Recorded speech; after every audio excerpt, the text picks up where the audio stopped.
nearby countries stepping in.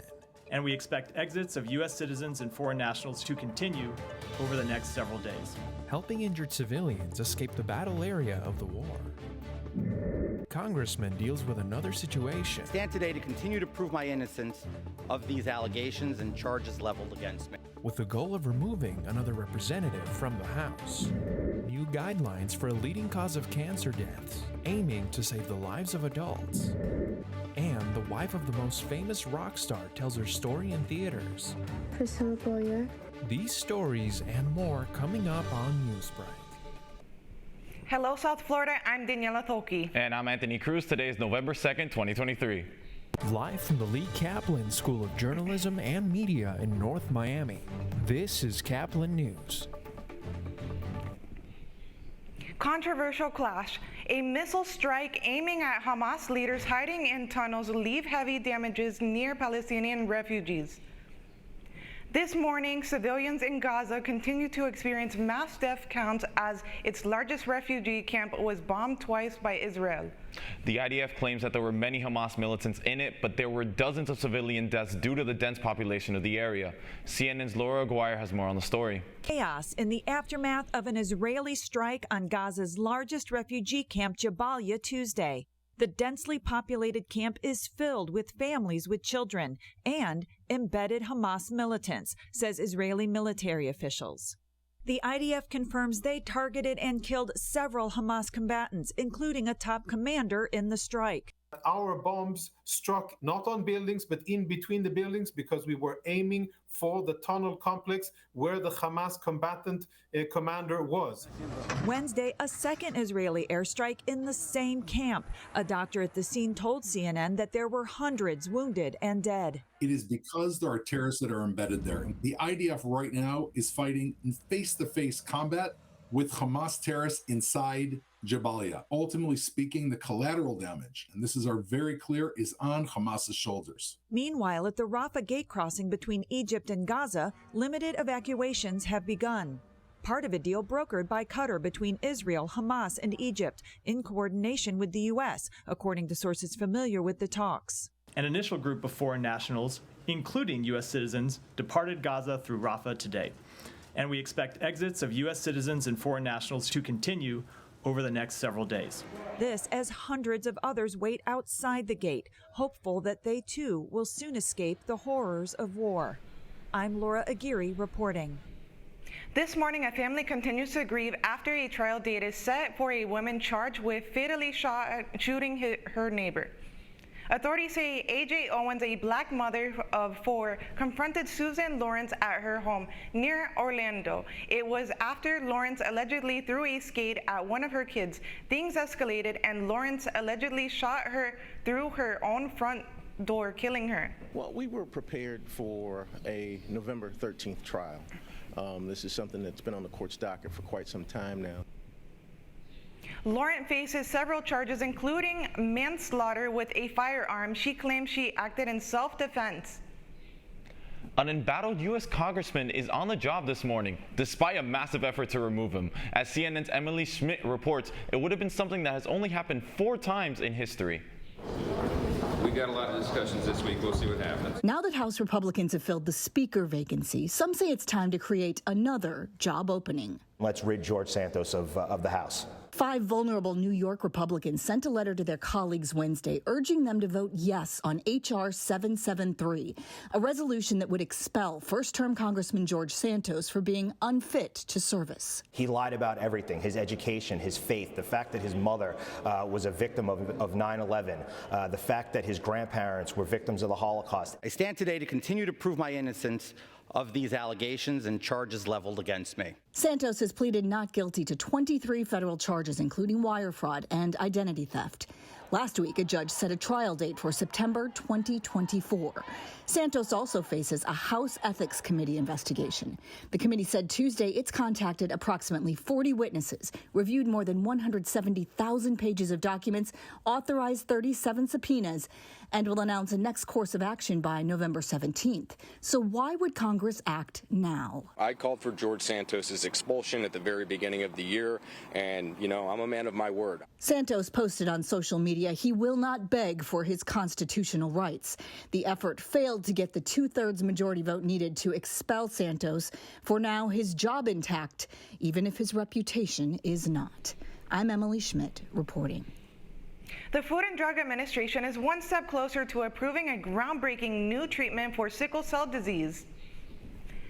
Advisors to the FDA met Tuesday to discuss a therapy that uses a genetic modification process called CRISPRs. Doctors fix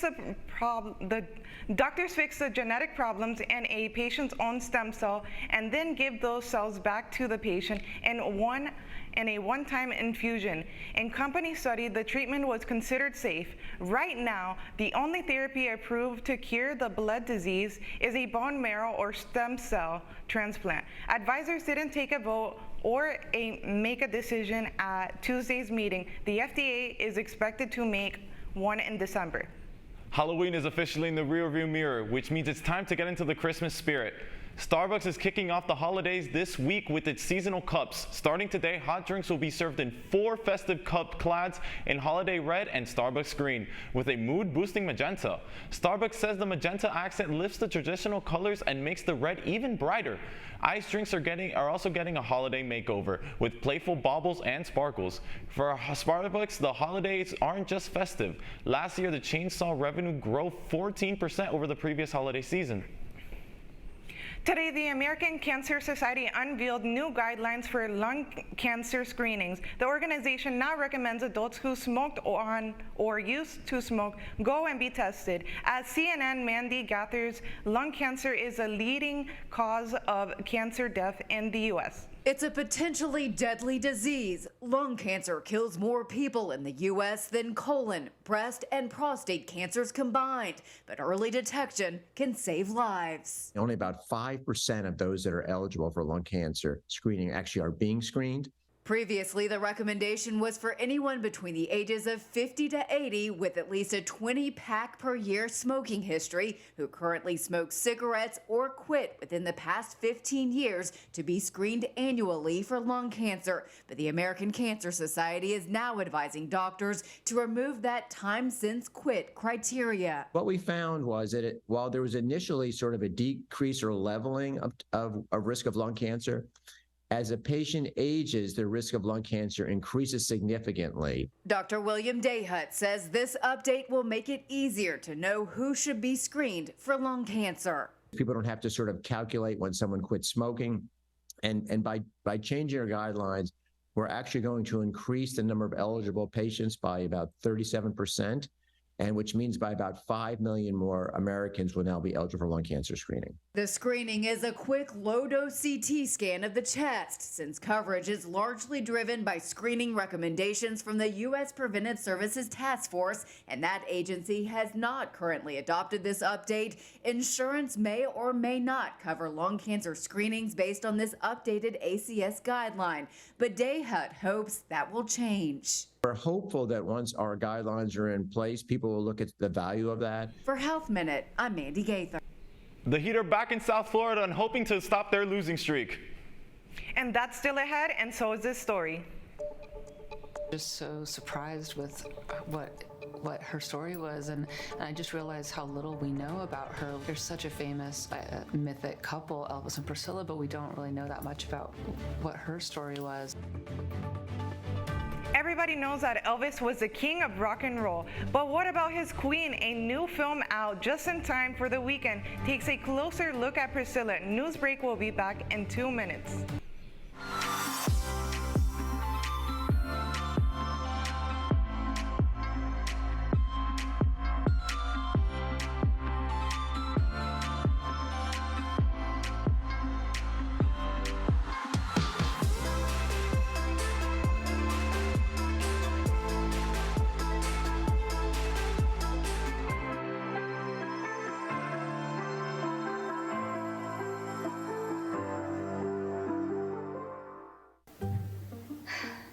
Really use a new tablet. I just don't have the money.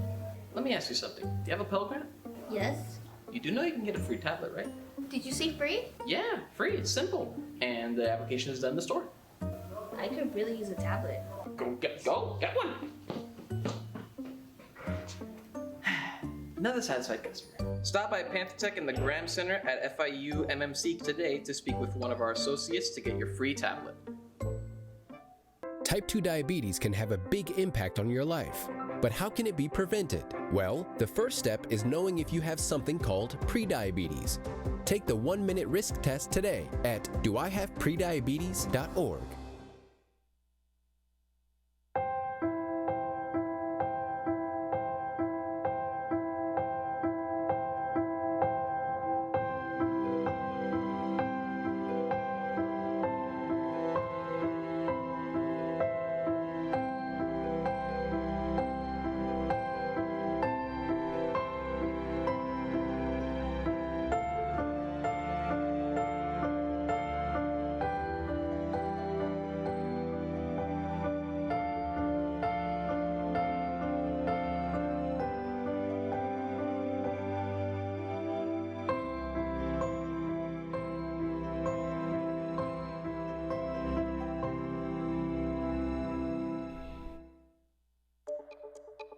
What's your name?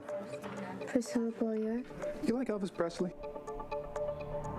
There are hours of footage in documentaries, TV shows, and movies telling the story of Elvis Presley, but a new film is instead looking at the woman who played Queen to the king of rock and roll. An interim agreement is allowing the stars of this new film to do interviews during the actors' strike.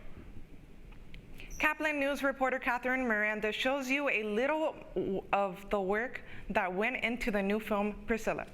She married the man known as the king of rock and roll at just 21 years old, but her story has almost always focused on her husband, Elvis Presley. A new movie opening tomorrow in South Florida theaters and internationally looks to tell Priscilla Presley's side of the story. Hi. What's your name? Priscilla Boyer. You like Elvis Presley? Of course. Who doesn't?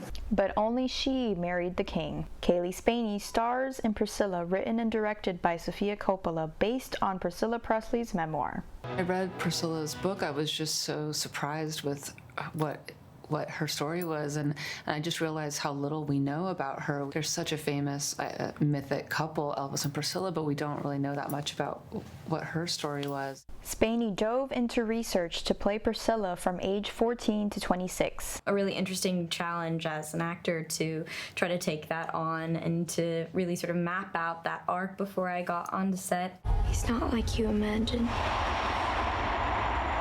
Jacob Elordi worked with movement coaches. We kind of spoke about internalizing the hips and the things in the wrists and the movements and the voices and kind of putting them into his body. And Coppola and the stars talked extensively with Priscilla Presley. The film Priscilla opens tomorrow internationally and in South Florida theaters, including the one behind me, CMX Cinemas Miami Lakes 13, located in Miami Lakes. Check online local listings for more movie theater locations. Reporting for Caplin News, I'm Catherine Miranda. If you're excited to see this movie, you don't have to wait until tomorrow. Many South Florida theaters are open for advanced screenings today, some of them as early as 4 o'clock this afternoon. This morning, the Heat's early season slump continues, even back at home. An aggressive start from the Heat's big three put them in control in the first half, and their defense also hounded Cam Thomas, who started the season averaging 33 points per game to just 13. Boy Wonder would carry the load for the rest of the game, ending the night with his second straight 30-point game of the season. It was Miami's lackluster bench that did them in again, getting outscored 50-26. The final score was Nets 109, Heat 105. The Heat will look to redeem themselves at home when they face the Wizards tomorrow night. You're watching Newsbreak, and we're coming right back.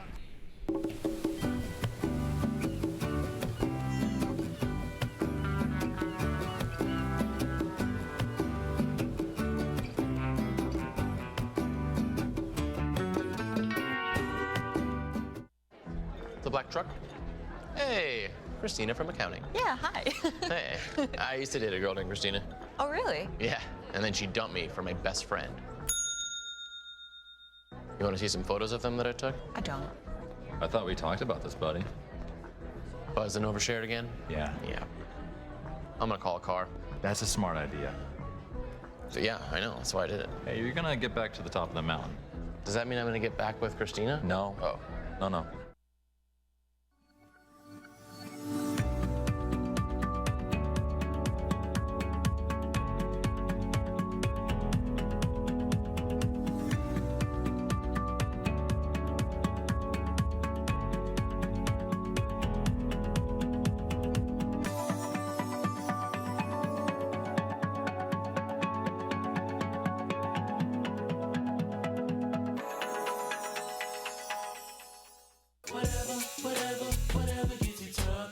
are a lot of ways to reach out to a friend about their mental health.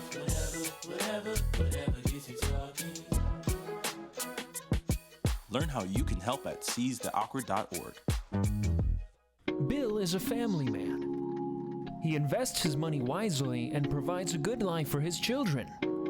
Just one problem. He often opens emails from senders he doesn't know, and his computer is not password protected. One day, Bill checked his bank account and 94% of malware attacks originate from emails. Don't be like Bill. Take your cybersecurity seriously. That's all the time that we have for Newsbreak. I'm Daniela Tolki. And I'm Anthony Cruz. Get more news anytime at caplinnews.fiu.edu.